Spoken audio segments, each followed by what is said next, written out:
podcast, a show for all genders and species about bringing some humanity and a bit of fun to the world of finance and tech and leaving you with a little something that can help you on your way. All right, please enjoy. Thanks. Okay, being recorded. And then let me cue the video up. And I'll just kick it off with a little intro, okay? That's great. All right. All right. Welcome, everybody, to another episode of the Finance Guys and Tech podcast and Finance Guys TV. We're here with a new episode with our esteemed guest, Miss Tran. Welcome to the show. Awesome. Thanks for having me. It's our pleasure. Absolutely. I'm going to read a short bio to just kick us off, and then we'll get into it. So today we have Tran, who, as I said, is our good friend, and she's the Treasury manager here at Amazon, and she is a 4.5-year veteran of the company. Vaughn received her undergrad degree in business from the University of Maine, home of the Black Bears, if I'm not mistaken. And that's right, and obtained an MBA from the Wharton School at UPenn. She began her career as an auditor at PricewaterhouseCoopers, where she spent 2 years. And then, if I'm not mistaken, you spent about 5 years in infrastructure development space in Vietnam. And then it was after that where she began her MBA at UPenn, starting in 2013. And you did your summer internship in Kindle Finance, if I'm not mistaken about that. Okay, that's right. Right. So then I saw that after getting your MBA, you did 1 year as a finance manager at Nike, and then made your grand return to Amazon, starting full-time as a finance partner for Worldwide Real Estate. It looked like you spent about 1.5 years there, and then you made the move to where you are now as Treasury manager for the capital markets team. And that brings us pretty much up to us being here today. So thanks again, Vaughn, for coming on. Awesome. Yeah, thanks for having me again. And you guys know my career better than me, so that's great. So I was talking to you about your rabbits, So how many rabbits do you have, and what made you have these rabbits, Yeah, great question. So I used to have 2 rabbits. We adopted them from another family and kind of keep them in the garage, but they are pretty attached to each other, and work has been kind of busy. So we decided that we would rehome them to a better family. So right now they are living in a happy, family in Tacoma. Oh. So you also, I know that you're a fan of travel. That's one of your interests. What's maybe one of the most memorable places you've ever traveled to that sticks out? Yeah, I've been to a lot of places. Definitely travel is my number one passion. I think if you have to pick one, I would say my most recent trip to Hawaii. So I went to the Big Island for 2 weeks and just kind of travel around the island. If you don't know, it's the biggest island in Hawaii, and if you can put all the other islands on it, and there's still more space. So a lot of things to see. There were some volcanoes, some beaches, and waterfalls, kind of a lot of variety of things. So I strongly recommend it for anybody. So did you travel during the COVID time or before that? Yeah, that was during the COVID time. It's pretty safe to travel to Hawaii. They test you before you board the airplane, and then after you land, they test again. And actually, it's probably safer in the Big Island than in Seattle right now. So you could have stayed. You could have brought your laptop and just stayed. I feel like that would have been a good move.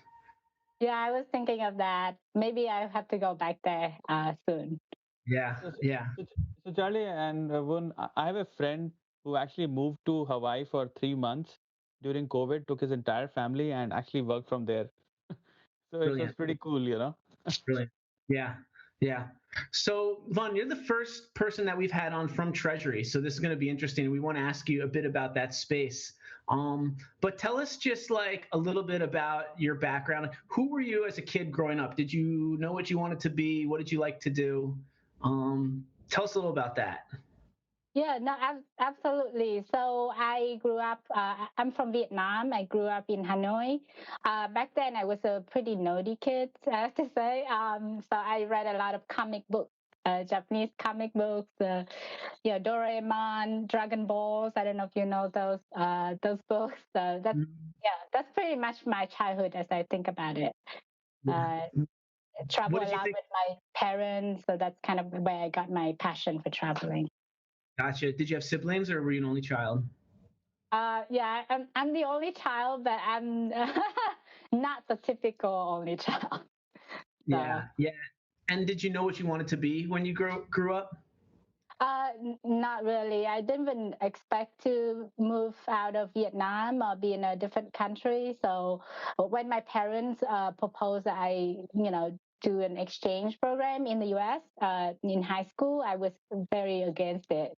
But I'm glad that they kind of had that idea, and actually that's why I'm here today. Oh yeah. Did is that where you were you in Maine or like how did you end up as a black bear for undergrad? Yeah, so I didn't know. I didn't know any. So I was doing an exchange program in Adrian, Oregon. So that's like a town with 100 people or something. And then the school itself, from elementary to high school, I think they had people from other towns as well. They had like 64 students total. So it was a very different experience from when I was in Hanoi with 6 million people. But anyway, so that time was I didn't know anything about different states in the U.S. Maine, how cold it's gonna be, but I got a full ride scholarship to the school there. That's kind of why I decided, okay, I'm gonna go to Maine for 4 years. Wonderful. I am from Long Island, and my family used to go up in the summer, every summer to Maine. So I really loved it there. I've never experienced the winter, maybe one or two times skiing, but I just remember it just being such a beautiful place to be. And the outdoors, probably similar to Seattle, where the access to the outdoors was one of the best parts of the state. Yeah, definitely. Maine is beautiful. Had a lot of lobster there, and I think it's just although it's cold, but like it's perfect for like college life where you kind of build really a strong relationship with your college classmates, and then yeah, it kind of grew on me. So I consider it my second home really Really. after Vietnam. So then when you were thinking about graduation and going into accounting, like was that a passion at the time or were you still just feeling out the waters of, the career? Yeah, so I was like just any other college kids, didn't really know what I want to do, and I thought like accounting, made a lot of sense to me. It was very logical, and I was actually pretty passionate about accounting back then. So that's kind of why I decided, okay, maybe audit is a good area to go into after school, and that's why I went to PricewaterhouseCoopers. And, Uh, and yeah, so like maybe let's just like work backwards and see where it gets us from. But like what ultimately interested you in Treasury where you are now? Like how do you kind of weave back the path to maybe when you first thought of that? Yeah, for sure. So I think, after I joined audit for maybe 3 months, I immediately know that this is not the right area for me because, audit is great career for people who like standards and procedures and kind of looking at historical results and make sure that it's correct, I guess. But if but I'm more interested in kind of forward looking and influencing decision that has not happened yet and making my strategic decisions. So I thought, okay, finance might be a kind of natural transition for me. So I would say most of my career has been focusing on finance, and somehow I first stumbled on a kind of power plant development. It was a $2 billion project, and done that group, and yeah, that kind of sparked my passion for large scale infrastructure projects. And as I think back about my jobs after that after the power plant, and I worked on a mining project that was I think 600 million size, and then after that moved to Amazon real estate team. Obviously, you know the size of all of our fulfillment centers and now capital market. It's kind of they all link together. Yeah. So So, when you go ahead, so one, so one basically likes big dollar amounts, you know. a lot Yeah. of zeros. When you went And to the I was saying when you went to the infrastructure development space, that sounds like that was kind of the goal, was to work on forward looking types of finance support. What was the impetus to go back and get your MBA after doing that for a while? Yeah, great question. So I think when I worked in Vietnam, I think for 6 years, and then I felt like I kind of hit the ceiling for my opportunities. And without getting into political things, like it's kind of hard to move up the ladder after a certain point unless you have like relationships. So I thought, okay, I want to. Also, I was curious, how is it like working outside of Vietnam, which I'd never had the experience to. So I thought I wanted to broaden my opportunities, and getting an MBA from Wharton has been my dream since I graduated from undergrad. So I decided to pursue that. Yeah. Uh, So it's really to just open up opportunities and sort of see what interested you after you got that's right. there. That's Yeah. right. Yeah. Yeah. And you got a pretty great internship. What would be like a recommendation to maybe MBA first years that are trying to do the same thing, get an MBA at Amazon? What do you think helped you land that position? I think it was the so I kind of accidentally got the internship because I was focusing more on recruiting for different paths back then, and then somehow I kind of got lucky and got the Amazon interview. uh, but I think the reason why I got the internship is because of my experience in finance, and the key, I think the lesson I learned from my old boss back before I did the MBA was, to be a strong finance partner, you need to understand the business and view the business from the kind of business owner's perspective, and that's where you can really add value. So, like when I was working in the mining business, I really tried to dive deep and understand, okay, how does the mine operates and all that, and what are the kind of key concern or area of focus. And then when I was working in real estate, I kind of did the same thing, and that has, I think, been the number one uh, success factor for me. Huh.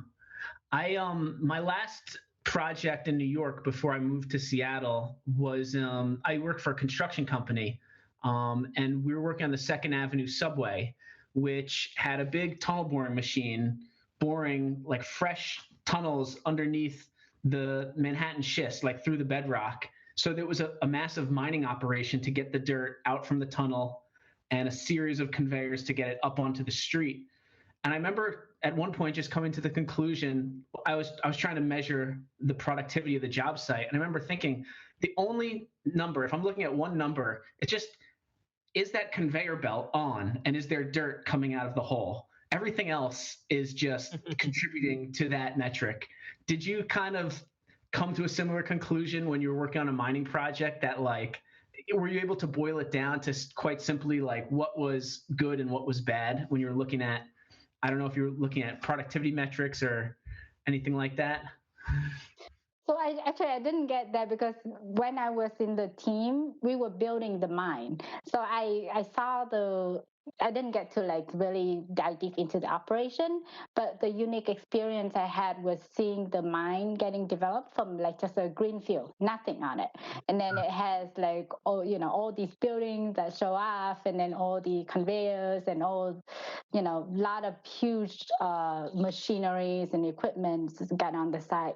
So that was pretty amazing to me, something I've never seen before. And I did a lot of, going back to the point of trying to understand the business, I did a lot of trips to visit the mine, which is kind of in the rural area, and I talk to people, and that really helped me when I was reviewing the budget or challenging why cost has gone up, things like Yeah, that. yeah. one like I think we have some sort of similar experience. So, were there any challenges for you because you have worked in two different countries? So, one Vietnam, which is like an emerging market, and then working in a developed country like US. So, have you ever find it difficult to adjust from moving to one place to the other? Like, what are your thoughts on that? Oh yeah, absolutely. Yeah, I think we share a lot of similarities from that aspect. So I thought the cultural differences. There's a lot of cultural differences. So like Mm. when I was in Vietnam, the culture is like, okay, try to be collaborative and not that we are not collaborative here, obviously, but like, don't. We were not like really encouraged to challenge people too much or not speak up unless we are like really know the area well. So when I went to like Wharton and like the MBA, I was so amazed at how people Yeah, like they were able to like speak up on a completely new subject. After the question was raised for like 5 seconds, they already came up with a very well articulated answer. And I'm like, how do they do that? And it was a yeah. huge shock for me. And then when it comes to Amazon, you see like similar people, like strong speakers here as well. And took me a while to adapt to the new culture, but definitely I think it's a great thing. And that's kind of one of the purpose why I wanted to work in a different country, right? Move to the US. Yeah, that's very deep inside. I actually echo those sentiments. When I moved for my MBA, I had similar sort of problems, and I was like, it was like a wow factor for me, Hmm. like how people will articulate. But yeah, it's a learning process. Yeah, how did you start to try to do things to get more comfortable speaking up, or is there any advice you could give on like that journey with that Yeah. culture? Yeah, for sure. So, like, I'm a naturally pretty, well, so, okay. So, back in Vietnam, I would consider myself an extrovert. But, like, when I moved to the US, I would say I'm on the introvert area. Do you feel the same, Sid? Yeah, Um, absolutely. And yeah. it's so true. Yeah, so I thought about this a lot. So, like, I would say I'm pretty shy. So, for me to kind of break out of that, and like English is also not my first language, right? So, it's pretty hard to like, oh, come out and like say something really beautiful right away. So, what I did was that first I had to like write down what I wanted to say, right? Like for example, for an interview or like a meeting, I try to like prep for those in advance, and I still do. I don't have to like write my points anymore, but some bullet points nowadays still helps, and that has kind of helped me like, okay, here are the 3 points I want to make in this meeting, or yeah, or like here's the kind of purpose I want to achieve for this meeting, and that has been really helpful for me as I kind of improve on this area.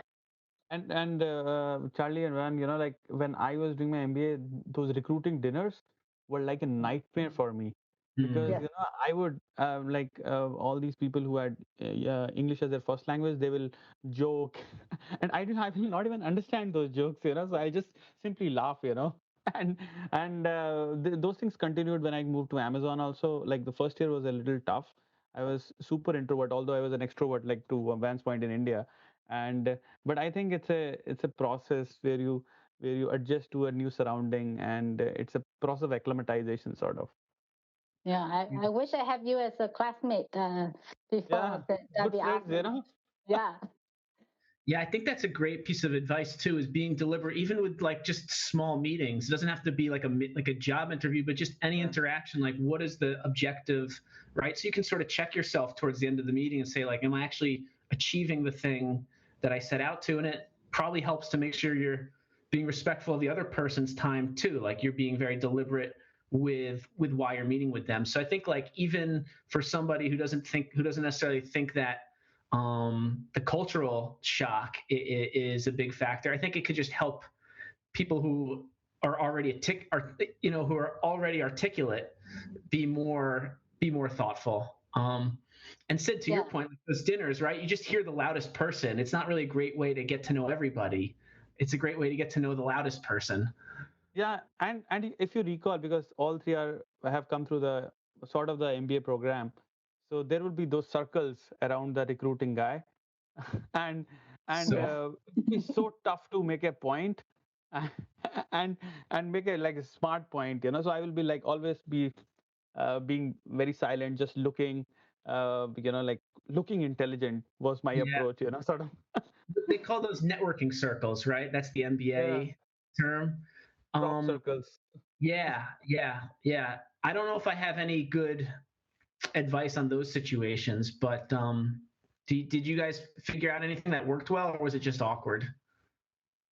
It was generally was awkward to me, but yeah, I'm with Sid. I didn't even have a strategy, so I'm glad to hear about your strategy, Sid. I might copy that if I had to encounter those in the So future.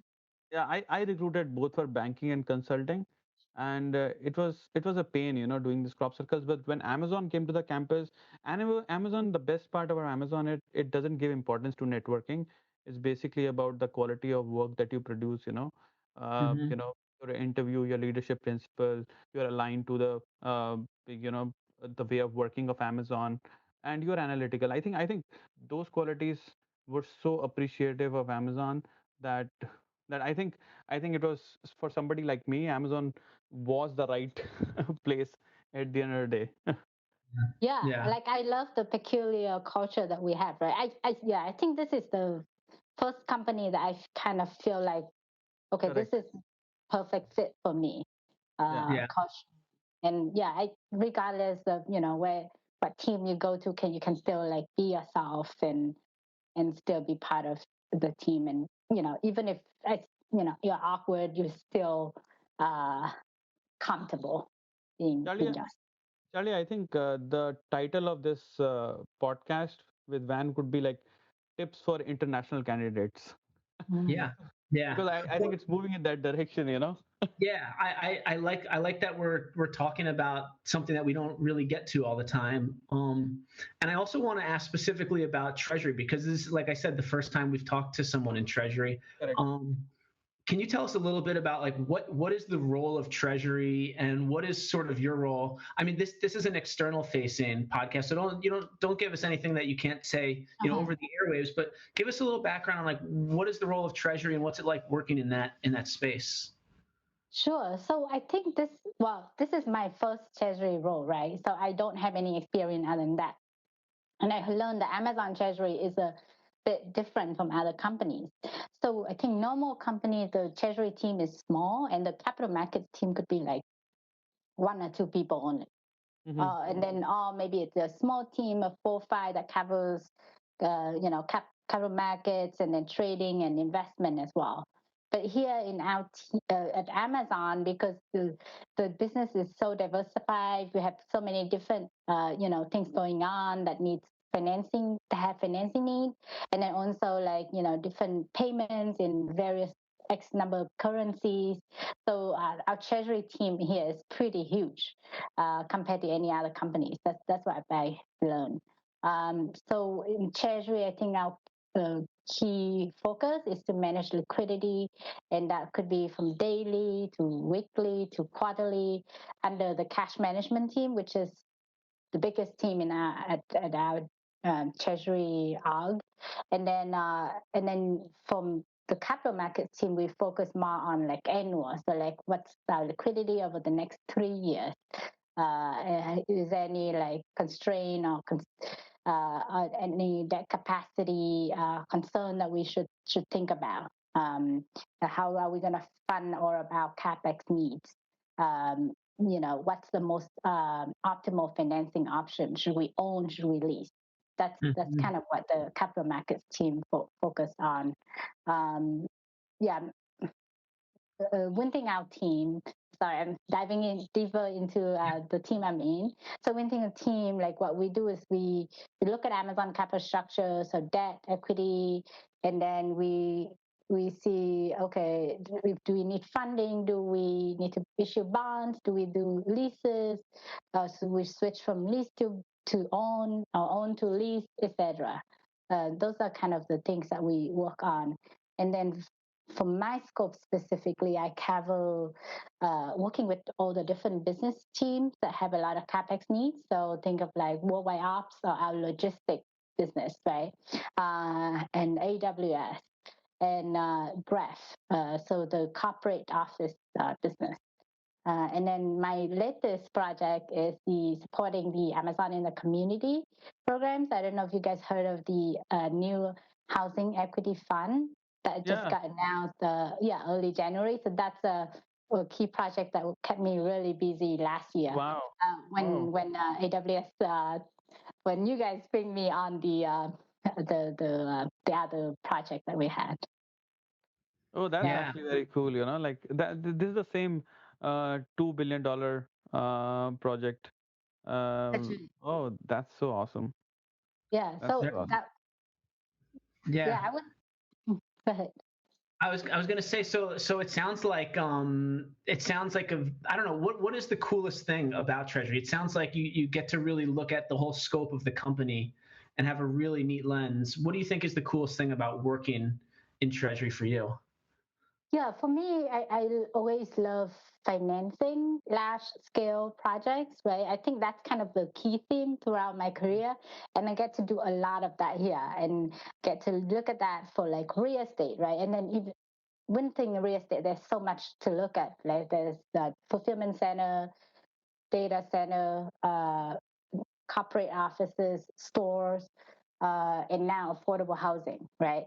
So, industrial, retail, and if you think about it, multifamily. So that's the real estate side. But then I also get to look at financing other assets as well. It's airport hubs, airplanes, all the fleets we have, trailer, tractor, vans, servers, network, things like that.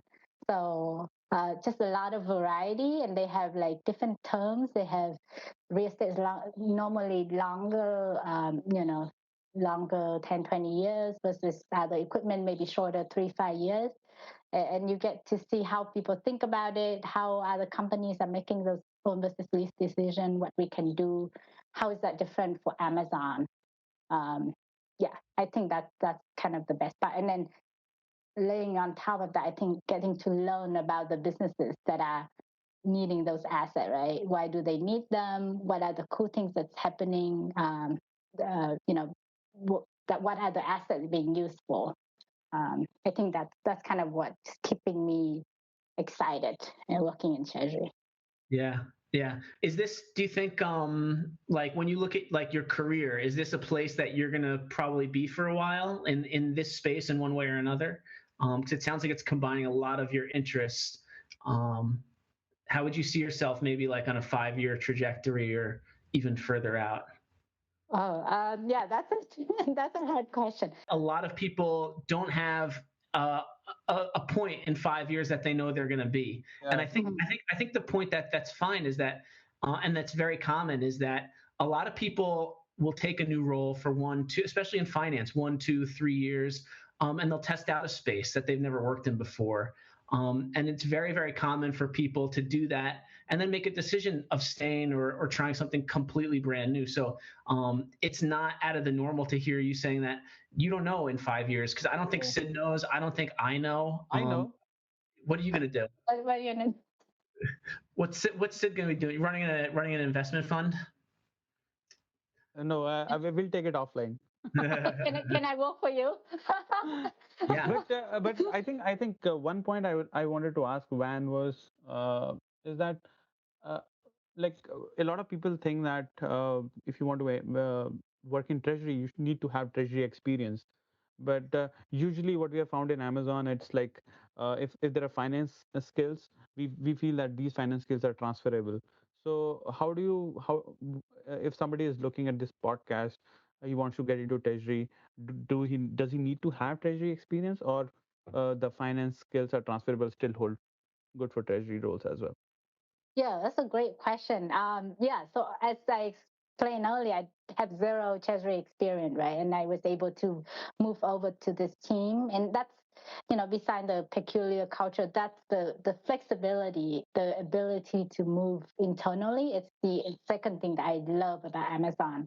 Yeah. Um, so how I was able to move over was because I worked with my boss and my boss on a program.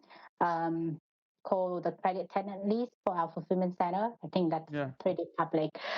Yeah. So we launched that program maybe 3 years ago, and through 3, 4 years ago, and through that I get to know my boss and my boss really well, and we work well together. And then I was actually not really looking to move to Treasury. I was just thinking of, okay, maybe I was in the old team for a year and a half already, so maybe it's time to, like, explore something new. And I was just trying to pick my boss brain as someone I really trusted back then, as a Treasury partner. And then he told me, hey, we have this open role in Treasury, like, would you be interested? And that's kind of how I made the move.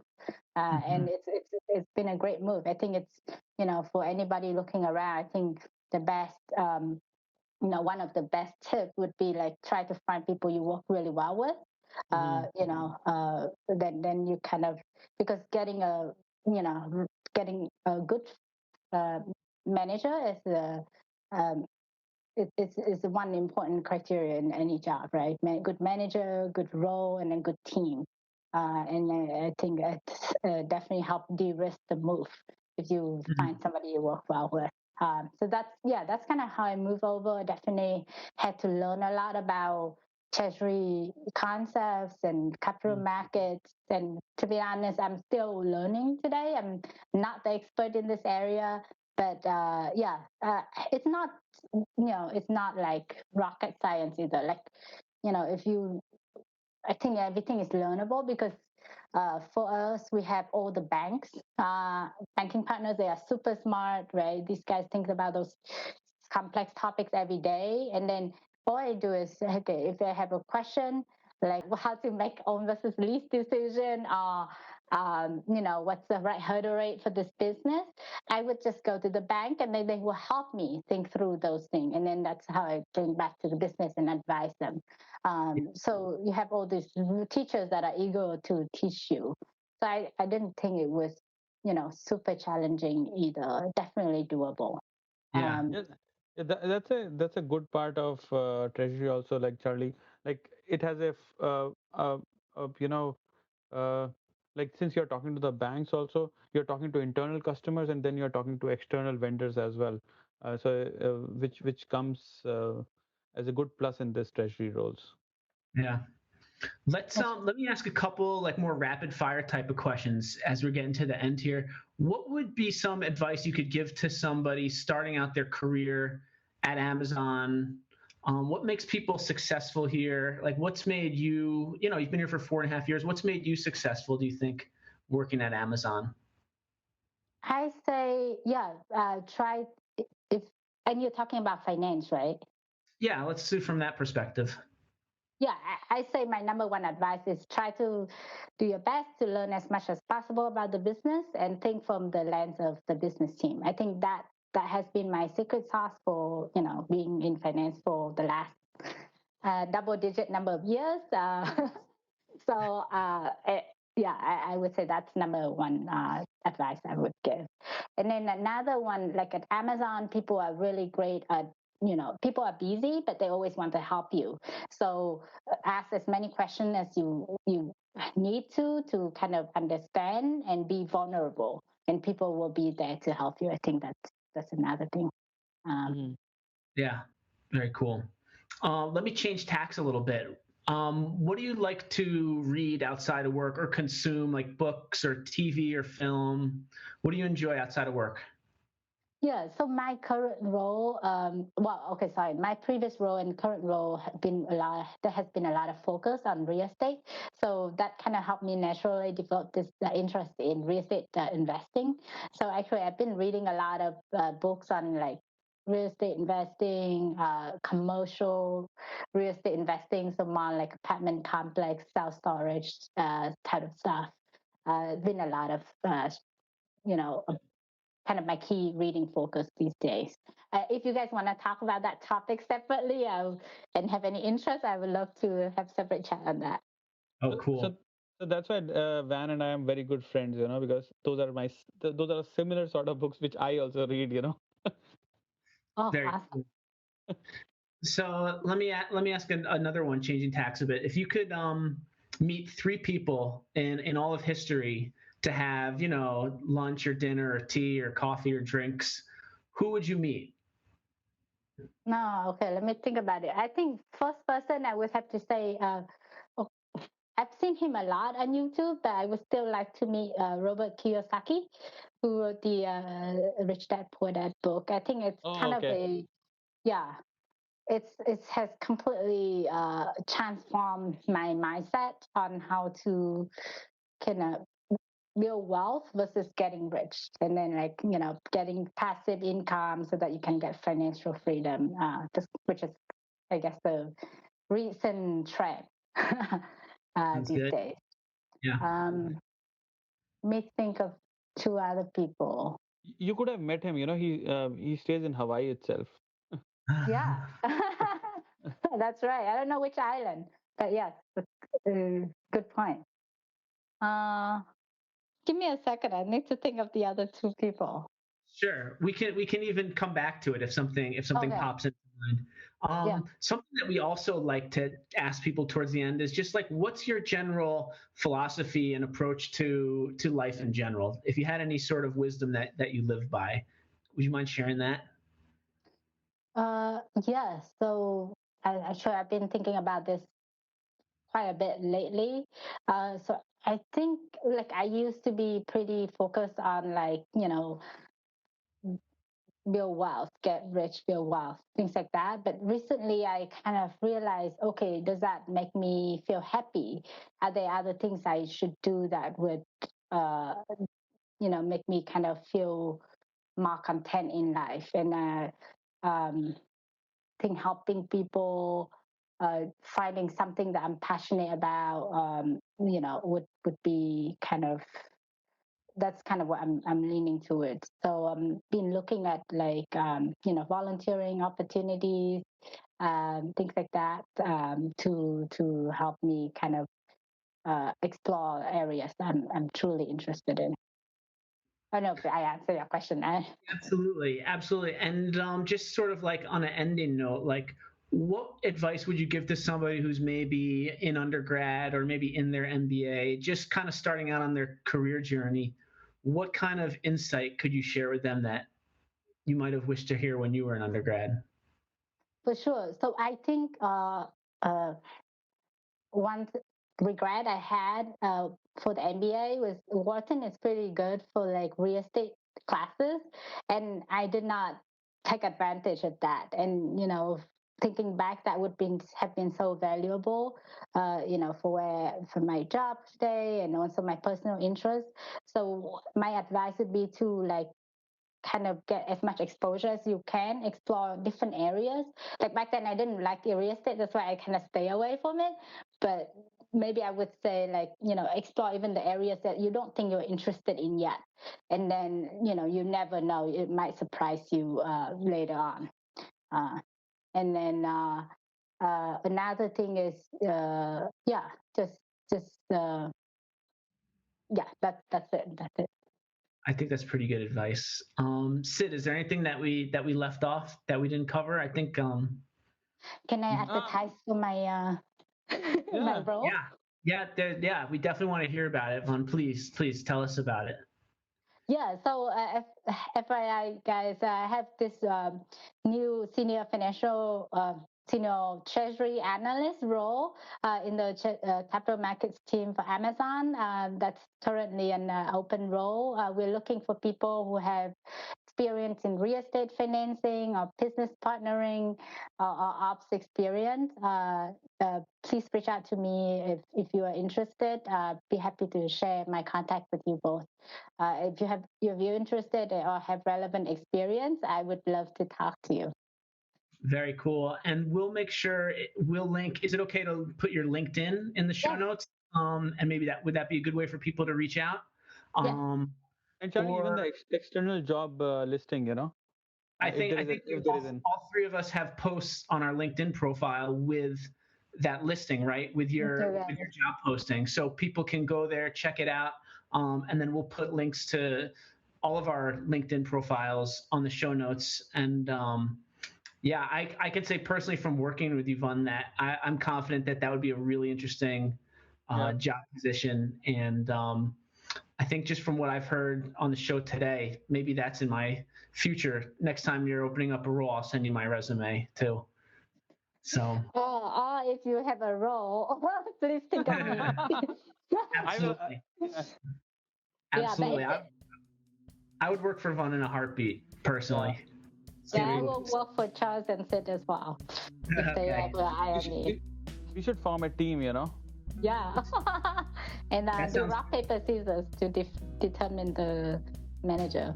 That sounds good. I'll let you guys, between you two, I'll give you a toss up. Be happy to report to either. But Vaughn, thanks for coming on today and spending the time sharing your story. Got a lot of awesome insight, a lot of new stuff that we haven't covered in past episodes. So really appreciate the time and you coming on.